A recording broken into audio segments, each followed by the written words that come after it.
सुप्रभात बच्चों, मैं मीनाक्षी त्रिपाठी, आपकी गृह विज्ञान की शिक्षिका, पुनः अपने नए वीडियो लेक्चर के साथ प्रस्तुत हूँ। पिछले वीडियो में मैंने आपको पारिवारिक बजट के बारे में बताया था, उसका अर्थ, परिभाषाएं और उसके उद्देश्य स्पष्ट किए थे।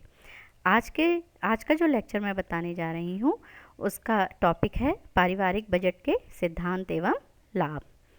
तो सबसे पहले हम पारिवारिक बजट के सिद्धांत के बारे में पढ़ेंगे।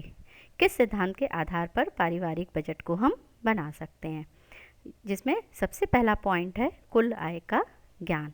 जब भी हम बजट बनाएंगे तो हम इस बात का ध्यान रखेंगे कि हमें जितनी भी आय जहाँ से भी प्राप्त हो रही है और जितने सदस्यों द्वारा प्राप्त हो रही है उसका विवरण लिया जाए।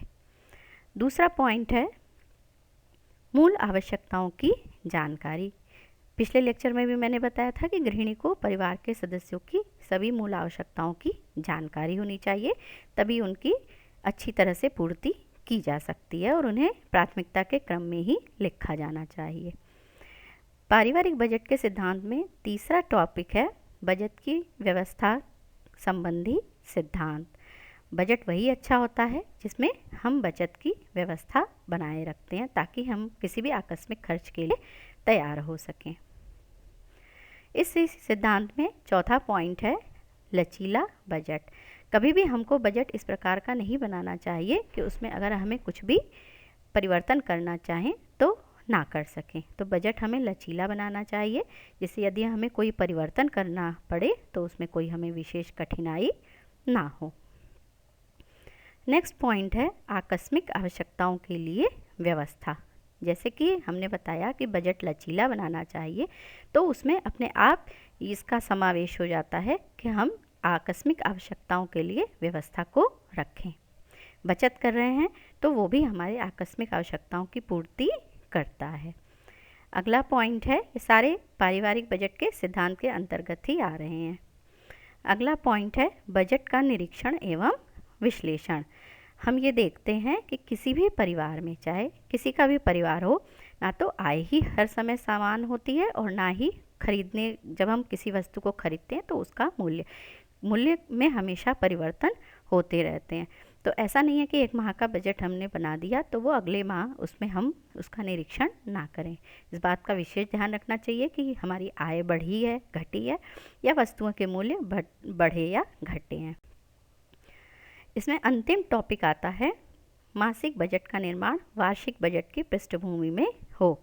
जैसा कि हमने अभी पिछले टॉपिक में बताया कि आय और व्यय का अंतर हमेशा बना रहता है और हर माह या एक दो माह के अंतर पे ये अंतर अपने आप आ जाता है। तो जब भी हम बजट बनाएं तो उसको इस बात का ध्यान रखते हुए हमें बनाना चाहिए कि पूरे वर्ष को देखते हुए उसकी पृष्ठभूमि में ही हम बजट बनाएं, मासिक बजट।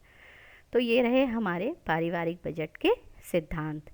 इस पर हम आपको क्वेश्चन देंगे जो कि आपको करना होगा आगे। अगला टॉपिक है सब टॉपिक पारिवारिक बजट के लाभ।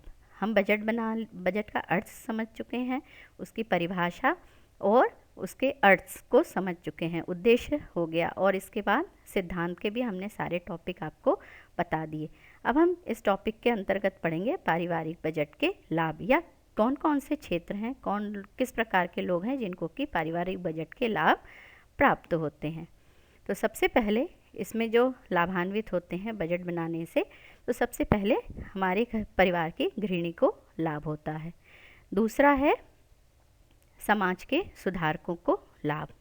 तीसरा शासन को लाभ और चौथा अर्थशास्त्री को लाभ। 4 मुख्य लोगों को पारिवारिक बजट के लाभ मिलते हैं। कैसे, यह हम क्रमवार समझेंगे। सबसे पहले गृहिणी और परिवार को लाभ। सबसे पहला गृहिणी को क्या लाभ होता है कि जब हम बजट बनाते हैं तो जो भी हम किसी भी अन्य वस्तुओं पर अनावश्यक व्यय कर रहे हैं उसके नियंत्रण में हमें सहायता मिलती है। समझ में आता है कि इस चीज़ पर यदि हम व्यय न करें तो काम चलाया जा सकता है। दूसरा है आय व्यय में संतुलन बनाए रखने में सहायक। बजट बनाने से हम आय और व्यय में संतुलन बनाए रख सकते हैं, जिससे कि हम बचत का बजट बना सकते हैं। तीसरा पॉइंट है मित व्ययिता की आदत के विकास में सहायक। कम खर्च की आदत हम विकसित कर सकते हैं। अनावश्यक खर्च को रोककर। अगला पॉइंट है पारिवारिक ऋण से बचाने में सहायक। हम खर्च इस प्रकार करेंगे कि हमारे परिवार को ऋण लेने की आवश्यकता ही ना हो। नेक्स्ट पॉइंट है पारिवारिक बचत में सहायक। जब हम कम खर्च करेंगे, ऋण नहीं लेंगे, तो निश्चय ही हमारे परिवार में बचत होगी। नेक्स्ट पॉइंट है रहन सहन के स्तर को उन्नत बनाने में सहायक। जब हम बचत कर पाएंगे तभी हम अपने परिवार के रहन सहन के स्तर को और ऊंचा कर पाएंगे, और जब हमारे परिवार का रहन सहन उच्च होगा तो परिवार में सुख शांति और समृद्धि स्वतः ही आ जाएगी। दूसरा जो क्षेत्र है जो लाभान्वित होता है बजट बनाने से, वो है हमारे अर्थशास्त्री।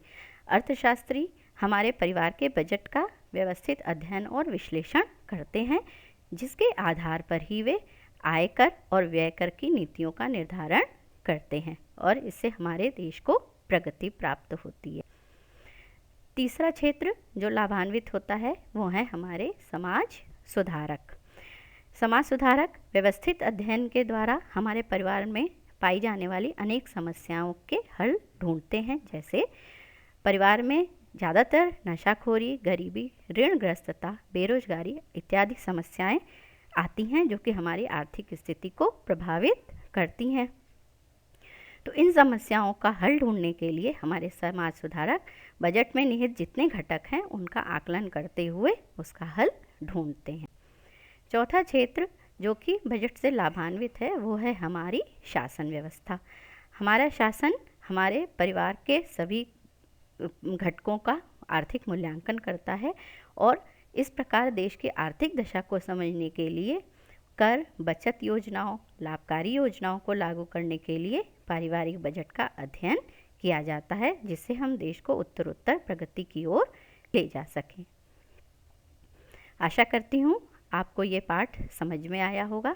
यदि कोई भी परेशानी हो, प्रश्न हो, तो वो आप व्हाट्सएप पर पूछ सकते हैं। इस पाठ को समझाने के बाद कुछ प्रश्न दिए गए हैं जिसको आप करने की कोशिश करेंगे। सबसे पहला क्वेश्चन है गृह बजट के सिद्धांतों का बिंदुवार मूल्यांकन करें। दूसरा क्वेश्चन है गृह बजट के लचीला होने से क्या लाभ हैं। तीसरा, पारिवारिक बजट से समाज सुधारकों को क्या लाभ होता है और हमारी सरकार इससे कैसे लाभान्वित होती है। इसमें आपको शासन और समाज सुधारकों दोनों को प्राप्त होने वाले लाभों को लिखना होगा। अर्थशास्त्री आयकर एवं व्यय कर के निर्धारण में गृह बजट का उपयोग कैसे करते हैं, शॉर्ट नोट इस पे लिखना है। और इसके बाद पांचवा और अंतिम प्रश्न है एक गृहिणी के लिए गृह बजट का क्या महत्व है। तो उसके लाभ आप बिंदुवार जिस तरह बताए गए हैं वो लिखेंगे। मन लगा कर पढ़ना है, और जो भी बातें समझ में ना आए उसे पुनः पूछने का कष्ट करें। Thank you and have a nice day.